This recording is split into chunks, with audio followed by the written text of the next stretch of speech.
حضرت بایزید بستامی کہتے ہیں کہ میں نے اپنی ماں کے آگے ہاتھ جوڑے، میں نے کہا امی تجھے راضی کروں یا رب کو راضی کروں؟ تو اپنے حق مجھے معاف کر دے، اللہ کو میں راضی کر لیتا ہوں۔ ماں نے کہا جاؤ پتر میں اجازت دیتی ہوں۔ گئے جنگلوں میں، ذکر و فکر میں لگے رہے، تنہائی میں اس کو یاد کرتے رہے، دن رات ذکر کے چراغ روشن رکھے۔ 12 سال گزر گئے حق کی تلاش میں۔ ایک دن واپس بستام کے قریب سے گزر رہے تھے، خیال آیا چلتے چلتے ماں کو سلام کر جاؤں۔ دروازے کو دستک دینے لگے تو اس خیال نے ہاتھ روک لیا کہ ساری زندگی ماں کو سکھ تو دیا کوئی نہیں، اب دکھ بھی کیوں دینے لگے؟ رات کا ایک پہر بیت گیا ہے، سردیوں کی لمبی رات ہے، ماں بستر میں لیٹی ہوگی، تیرے لیے اٹھے گی، دروازہ کھولے گی۔ دروازے کے ساتھ ہی لگ کے بیٹھ گئے اور ساری رات کاٹ دی، اس خیال سے کہ ماں کو تکلیف نہ ہو۔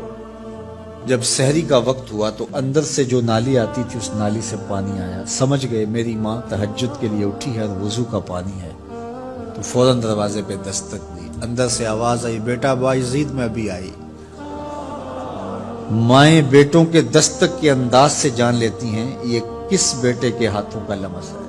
12 سال کے بعد آئے، دستک دی، کہا بیٹا بایزید میں ابھی آئی۔ ماں کی تو نگاہیں ہی دروازے پہ رہتی ہیں۔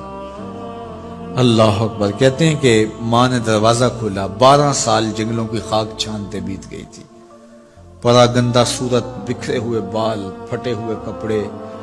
میری ماں کی جب نگاہ میرے پہ پڑی تو اس کی چشمان سے موٹے موٹے آنسو ٹپکنے لگے، اور اس نے ایسے ہاتھ پھیلا کے کہا مالک میرا بیٹا بایزید تیری طلب میں نکلا تھا، تو نے ابھی تک اسے اپنا قرب نہیں دیا؟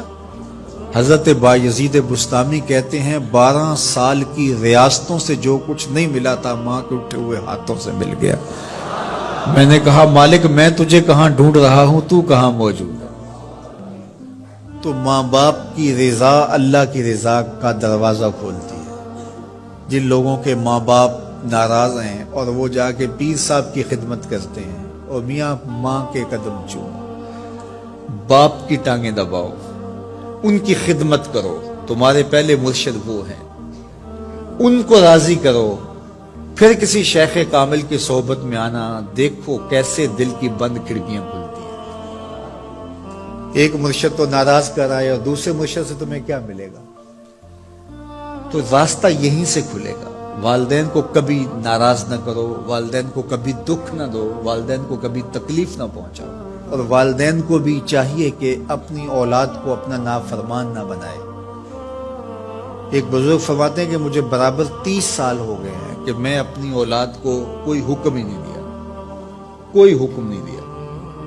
کوئی چیز مجھے چاہیے بھی ہوتی ہے تو میں بصیغہ امر نہیں کہتا، بلکہ ایسے ہی بات کرتا ہوں۔ پانی چاہیے تو یہ نہیں کہتا بیٹا پانی لے کر آؤ، میں ویسے ہی کہتا ہوں پیاس لگی ہوئی ہے، تو اگر وہ سمجھ جائے اور وہ خود لے آئے تو اچھی بات ہے، لیکن اگر وہ نہ لائے تو میں نے اس کو حکم ہی نہیں دیا، امر ہی نہیں کیا، تو اس امر کی مخالفت ہی لازم نہیں آئے گی۔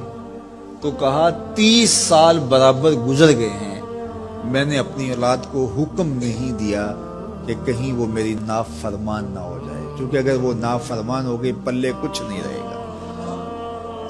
جو اولاد ماں باپ کی نافرمان ہوتی ہے وہ ہوا میں بھی اڑیں، وہ چرخ پہ بھی جھولیں، وہ زمین پہ گرنے والی ہوتی ہیں، کبھی کامیاب نہیں ہو سکتی وہ اولادیں جو ماں باپ کی گستاخ، بے ادب اور نافرمان ہوتی ہیں۔ وہی اولادیں سرخرو، کامیاب اور کامگار اور بامراد ہوتی ہیں جو ماں باپ کی خدمت کرتی ہیں، ماں باپ کی دعائیں لیتی ہیں۔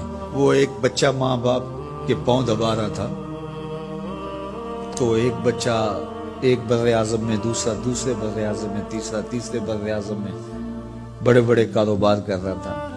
تو کوئی اس کا دوست ملنے آیا، اس نے کہا کہ اس نکمے کو بھی کہیں بھیج دو، فلاں جو ہے وہ یورپ میں ہے، فلاں امریکہ میں ہے، وہاں اتنی بڑی کمپنی اس نے کھولی ہوئی ہے، اس نکمے کو یہاں بٹھایا، اس کو بھیج دو، یہ تو نکمہ کسی کام کا نہیں۔ کہا یہ نکمہ ہی تو میرے کام آ رہا ہے، کہ نکمہ ہی تو میرے کام آ رہا ہے۔ تو اولاد خوش نصیب ہے کہ اپنے ماں باپ کی خدمت کرے اور ان کے ساتھ حسن سلوک کرے۔